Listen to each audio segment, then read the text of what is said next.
knowledge versus wisdom. The wise are not learned, the learned are not wise. Lao Tzu.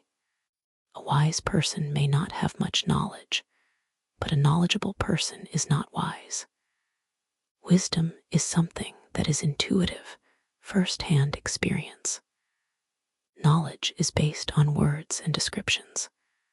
Knowledge can be acquired, shared, developed further, and transferred. Knowledge is not the same as wisdom. Wisdom requires insight, and this eureka cannot be taught by others. We can only help others on the road by explaining and sharing some knowledge about the wisdom. We can convert wisdom into knowledge, but this does not mean that the essence of the wisdom can be converted as well. It can only be described and illustrated with various symbols, anecdotes, and metaphors. Describing and telling about the road is not the road itself. Often we want to gain more knowledge. We feel that we are lacking something, and by acquiring some more knowledge, we can get rid of our shortcomings. This is the pattern our thinking and behavior take. We need to attend a seminar, listen to a guru, or read a book. How many times do we stop to think and consider what we are really lacking, and what the purpose of this knowledge, filling, is before we actually do anything? Because if we want to get better at something, then we should also make sure that we really gain the wisdom at the end of the knowledge acquisition. Otherwise, the whole exercise would be time wasted from the wisdom point of view. How do we distinguish whether we have actually learned anything by acquiring more knowledge?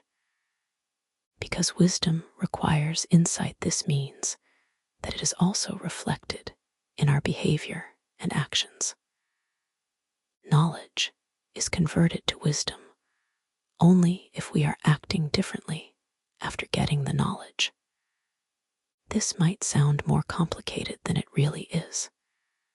We can have a complete theoretical knowledge of how to drive a car, but this does not mean that we can drive a car. Knowing the function of all driving instruments and traffic rules does not make us excellent drivers. We have to turn the knowledge into behavioral patterns and actions that are observable. Knowledge is easy to get, but wisdom is a rare art. Wisdom requires active participation and action. Learning can be done passively. It is harder to create a theory than describe one that is already formulated. We have a habit of learning more knowledge. The underlying assumption is that this knowledge is converted into wisdom as well. Unfortunately, the outcome is very often the opposite. The knowledge acquisition is our own illusion we so dutifully repeat time after time. We feel important, and that we are doing something very meaningful and significant by learning something. For us, doing is often more important than the actual results. This is the unfortunate conclusion we must draw by observing the world around us. We love our illusion of knowledge and ignore the most important thing, the real deeds and outcomes.